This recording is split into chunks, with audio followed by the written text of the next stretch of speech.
lay back in the shack, play this track. What you say your name was? Unseen, make me bang. Super. Slow down, man. You want Scott Storch? And I'm different. I always use somebody. I'm not a producer. There we go. See, I know this is what we talk about. DJ Irv, but it's always Irv Gotti and someone. So that's why. That was the premise of the show. Let's go back. I'm not a producer on my own. It's always only in the beginning. It was just DJ Irv. Let's go You want Scott Storch? And I'm different. I always use somebody. I'm not a producer on my own. It's always only in the beginning. It was just DJ Irv, but it's always Irv Gotti and someone. So that's why I think people don't give me my producer flowers.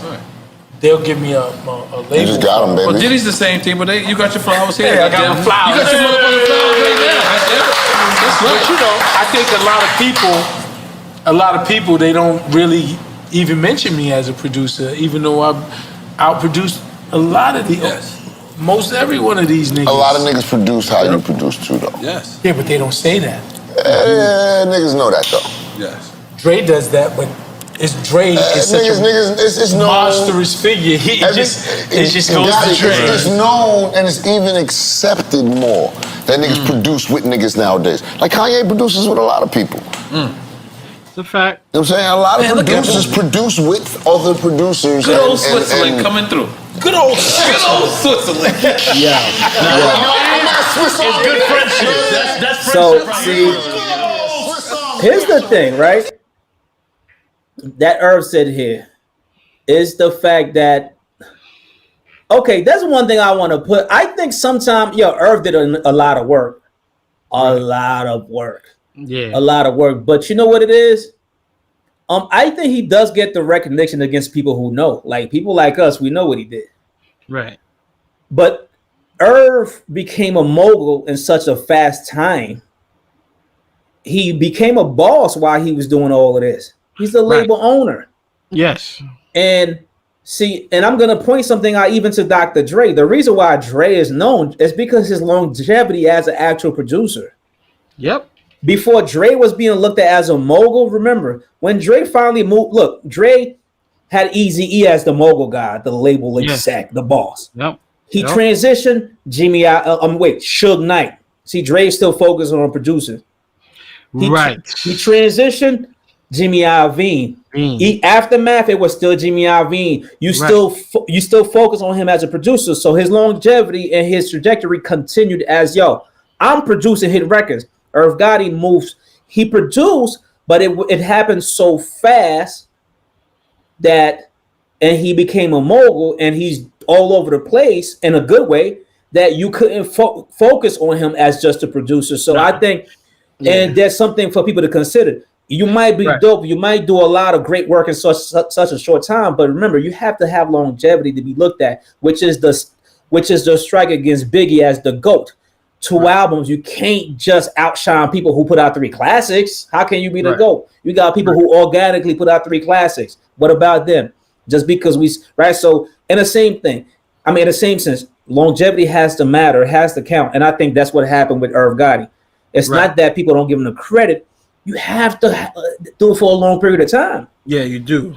You can't get the GOAT only because the little 3 years reign, y'all did that, or 4 years, and that's supposed to count for look. Right. Since, let's put it Dre. Dre been doing hit records since 1988. Straight out of Compton. Let's just look at that. Everybody know that, right? That was a hit record. Double platinum when nobody was doing it. Hit record. So you take 1989, 88, then you take 1992, Chronic, 93, this dude's doing it, 97. Like every decade, he has hit albums and classic every decade. Irv Gotti just did it in a 3-year span. You can't really compare that to say. So there's a reason why he's known that as such, or even Premier, who known to continue to bang people upside the head after decades and decades. So 3-4 years, while you get the credit for it, but you became a mogul and such and so. So I think that's why. I don't think it's because he wasn't as good. And what you think about now? Where he mentioned he always used people, it goes back to the producer. and now with the new format of producing, where we see Kanye got like co-producing with like 8 dudes on the beat. You know what I'm saying? What's your take on that joint right there? I respect it only because at the end of the day, even if Kanye, like that whole argument we said before, where Diddy was known as putting a hi-hat on a record and getting producer credit, right? Even though they may have did that hi-hat, which I'm sure Kanye did way more than that. Yeah. But the thing is, their ear is what selected the song that allowed it to be able to be put in the front of the masses for them to be able to be for it to be a hit. At the end of the day, like if Diddy didn't select Juicy, whether he did it or not, if Irv ain't select all these other records, if Dre didn't select other records, like at the end of the day, like you'd be stuck with one sound. Like Dre had Michael Elizondo, Dre had Scott Stewart. Diddy had the Hitmakers. No, the Hitmen. The Hitmen. Shout out to Chris the Glove. People don't, that was before Scott Storch. Chris the Glove. Me and him kicked it on IG. Had some background conversation about some French records that they sampled on the firm and all this stuff. Chris the Glove was nasty. That was a dude playing the keys on the Doggy Style record in the Chronic. That was before Scott Storch. He don't get enough credit. Chris the Glove is that dude. Even DJ Yella was playing all them drums. People don't understand. Dre was doing the live music way before people recognized him. On NWA, them dudes were playing all the live drums and the guitars on the NWA albums. Yella was doing a lot of beats too. So shout out to Chris the Glove. I love his keys on all those early stuff too. Before Scott Storch, people don't give him enough credit. You know what I mean? But but go ahead. You know what I'm saying? And then you had who else? JD had like Brian Michael Cox and all these guys. Like Timbaland at one point was using Danger. Oh, that Danger era. Yeah, Danger era was solid. Solid. Yeah. But good. At the end of the day, like that doesn't diminish any of their greatness, because at the end of the day, they were the ones who curated the music that we love. And whether I've watched videos of where you see Timbaland add his little flair on things, and like, yeah, that makes sense because only he could hear that in that way. Facts. Same thing with Ye. Like, I think there was a I forgot what record it was where they came to Kanye because Kanye just his sound source and selection of kicks was what made the record what it is, and vice versa. Like this continue, you can go on and on. Yeah. So at the end of the day, the whole thing about getting co-producers on the credit, like I've done that. Like for instance, like the Soul Brooklyn. Shout out to my boy Trilogy. I got co-producer credit on that because I played the die record, the Beanie Siegel die record, pianos over it. Yeah. I mean, like that was my contribution to the record. Look. Notice how he skipped over that, man. That in case you ain't here, that's that banger. That was one of those. New York did it good that year, man. Yeah, so Brooklyn with Fab and Jada. Yeah. That's super on them keys right there, man. You know what I'm saying? That joint hit different, man. That was a good one. We appreciate you, Super. Because that was a good record right there, man. Shout out to my bro Trilogy for the opportunity. For sure. Look, and I know you speak about him every time we talk about it. So I'm saying salute to him, never to leave him out. You know what I'm saying? But man, shout out to Fingers. Yeah. Shout out to my boy Fingers, one of my good friends, Mr. Fingers. Who was the original producer that played the Die record. And I end up flipping it with my boy Trilogy, not even knowing that he did it.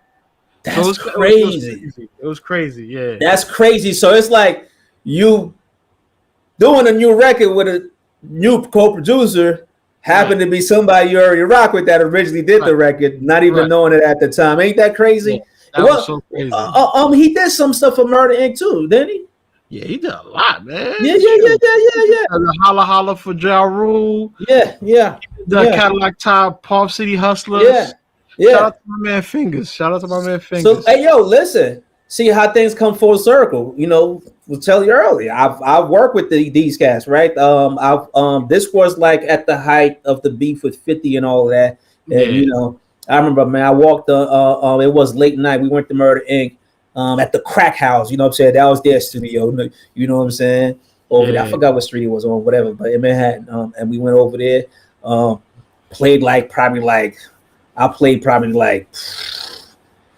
had a beat tape. That was like a 65 beat tape. That drum was like, it was like my I don't know what you call it, my arsenal, my AR-15 with everything in it. Right. So I used to just like every meeting, bro, I took that beat tape with me. I transferred it to CDs at some point, so because tape was just getting annoying. You know what I'm saying? Dudes would be rewinding, so that's why I had to put it on CD. And I went in there, man, because Murder Inc. and them was trying to go back at G Unit hardcore. You know what I'm saying? I'm a Southside dude. I was neutral in that. It's just about the music. You know what I'm saying? So, but I was cool with them through my man Rev. You know what I mean? So I went up there, man. I played some beats. Rev was like, yo. And I'm not putting a sauce on it. Rev was like, yo, man. You're the first dude that came in here that we like what we hear. We done had. He was telling me some goats came through. They were disappointed. Wow. Yo, that had me, I believe it. I was like, oh, man. Yo, also, also shout out to Irv Gotti. Yeah, because I did some work on that BET Tears. He talked about that, man. Salute. I'm actually on that third season too. So that's coming out. Yo, in case I ain't know, Super be out here putting in the work, all right? So we dudes that's just about the work over here. Oh yeah. Right? You'll be surprised when you hear the work.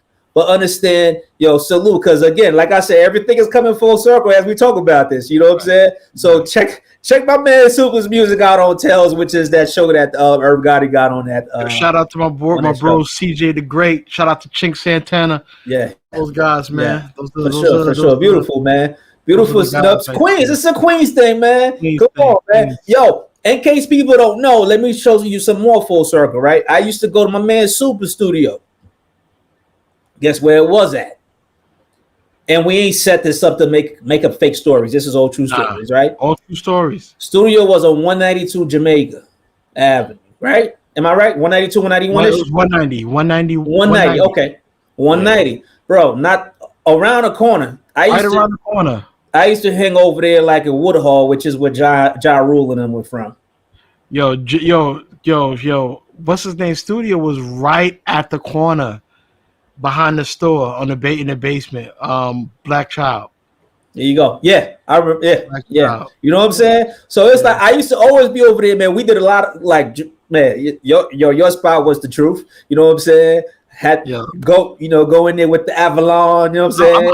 I'm gonna bring it back even further because prior to me getting into my studio bag, I was just a producer. I used to carry around my motif.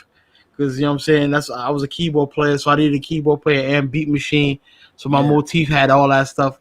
So I didn't look into studio stuff until I linked up with my bro, Daryl. Shout out to Daryl. And Daryl was using Cakewalk at the time, a Sonar, going hard. And then that's how I got introduced to you. Because Daryl was like, Unseen put me onto all this game. I'm sitting like, all this stuff sound crazy. Like... I'm like, I remember the first time I heard Compression, we had that joint Squash. I'm like, that's that radio sound. Squeezing the hell out that joint. But all that to say, all that is how we got connected. Yeah, we've been working ever since, man. Yo, man, let me tell you something. In case y'all don't know, again, Super done did a lot of great things, man. Like when I first heard his beats, I was like, yo, I like this dude. And you know what I'm saying? Yo, you used to go to the church Bethany, right? Well, Bethany was like my second church. Your second church. So see, me and this dude go back, like maybe not at the same time, but back in the days, I wasn't always a heathen. Not that I am, but I'm just I used to be up in the church, of course, right? But it was a Haitian church. I used to go there. It was on 160 right off of Parson Boulevard in Queens. You know what I'm saying? Super used to be up in there too. These was church musicians and all that, right? At that time, I was running the streets, but it's only to say it's crazy how things came full circle, is to say. Yeah. You know what I'm saying? And then even when 192 in Jamaica, man, like I said, when we linked up, you know what I'm saying?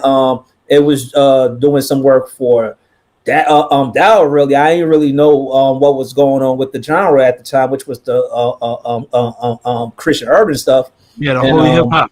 Yeah, exactly. You know what I'm saying? And Daryl was doing that. Daryl was doing this thing, and you know what I'm saying? Because you know what I'm saying, he was he was dating my sister at the time, and so it was it was an easy link in conversation. And man, I met this dude Super. I was like, yo, bro, yeah, we gotta work. You know what I'm saying? I was, because them dudes did a project. There was a independent label at the time, FDMG. And, yeah. So it was like, let me show love and do a couple tracks. I recorded the entire stuff in my studio.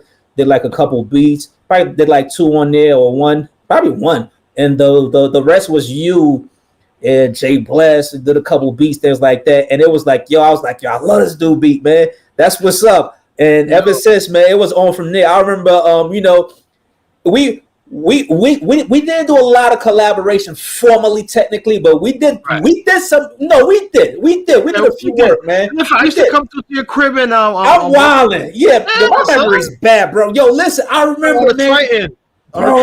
Yeah, I'm wilding. My memory's bad, man. I remember there was a joint that my homegirl out of VA, she had a little opportunity to do a theme for like the Today Show on NBC, like with Katie Couric.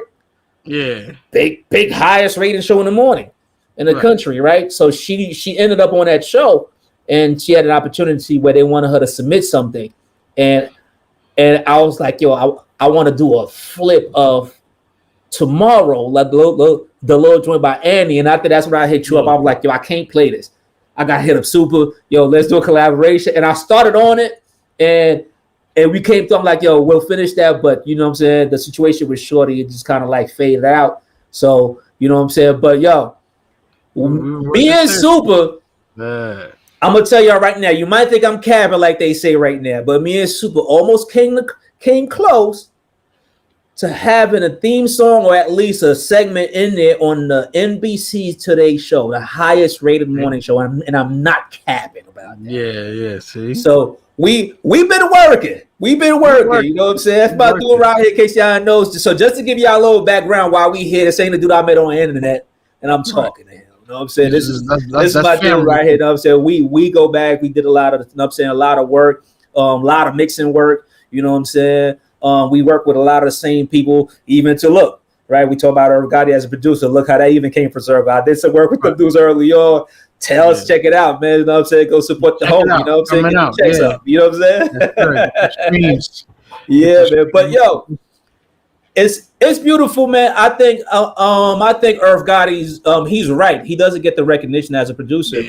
But I think that's more so that his time, he's recognized for greater work, if you want to be technical. Yeah. So it overshadowed that. He was responsible for a good 4 or 5 summers. Yeah, that's not easy. That's for a good. I'm at least I may be exaggerating on the amount of summers, but it was at least no minimum 2 summers. Yeah, where he had lock. It had to be at least 3, because like he had that joint on lock for a long time. Yeah, and man, on lock, and he had a lot of momentum until 50 came and did what he did. But that was another. That's a whole. Yo, let me tell you something. They admitted it, so that's not even nothing that they wouldn't say. Jay-Z admitted 50 was a hurricane. When he came through, he went over to the West Coast with Dre and them. He brought back a hurricane from West Africa and wiped everybody out. Like, sit down, go inside the house because I'm storming right now. Board up your windows. You know what I'm saying? Call FEMA in case of emergency because I'm storming right now. He's about to destroy everything. That's how he came through. And basically, he sat there and collabed and let Dr. Dre take over his sound. Yeah. And again, that goes back to the whole producer situation. Like, bro. The producer, like, none of this stuff would have been here if it wasn't for the producer. The artist, yes, is the man in the forefront. I'll put it like this. This is my analogy. Because prior to this, I was a performer. I used to play for, bands and stuff, and I used to go, my whole dream was to go on tour. I still want to kind of do that, but once I got into this production stuff, I was like, the artist is like the grunt of the art of the military. They're the ones on the front lines fighting, getting shot, getting killed. Meanwhile, the producers in the headquarters planning the joints. Yeah. That's the best analogy that you could give. Like the producer is the roadmap Yeah. to Yeah. the sound that everybody's looking for. So, artists out there, if y'all listening, listen to your producers. Now, that's not always the case. It's always going to be situations where producers may know. I met producers that I thought had an ear and don't, but trust the music that the producer put out. Trust them with your career to make your music sound better. It'll change your game. Yeah, and you know what, man? Like a lot of people know that I'm a little bit like I'm like a gym teacher when when it's in the studio with me. Like I'm gonna be tough.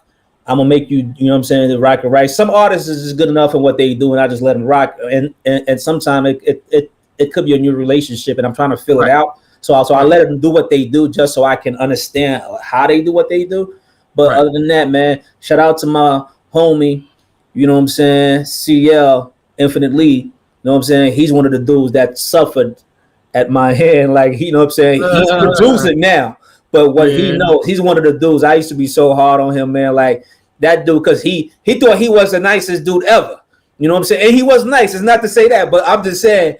And I had to make him feel like you might be nice on the lyrics, but understand we're gonna make the song that works.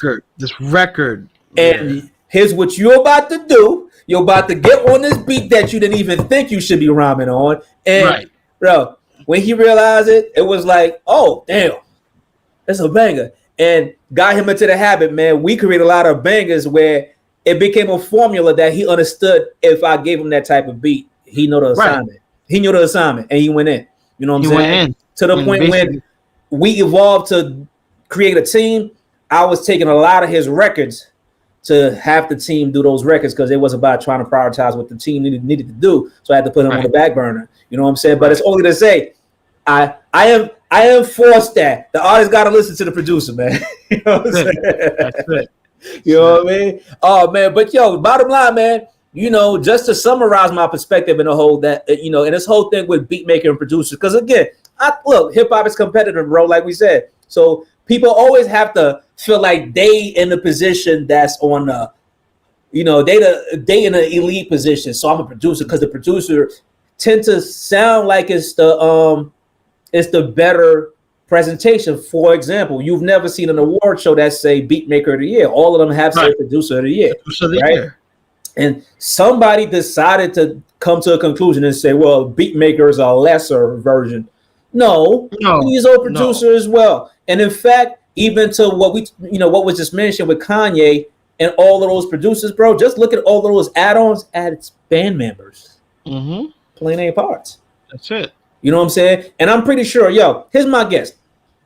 The new way of producing those crazy hi-hats, Kanye ain't one of them dudes to do those. He's more than likely gonna have the younger producers to come in there and lay those pattern of hi-hats on the tracks that he's doing. Right. You know what I'm saying? So it makes sense. But that's the drummer, right? That's the band member. And the other person who's the 808, he's the bassist. So if Kanye don't flip 808 like these young boys, that's the bassist flipping that 808. Right.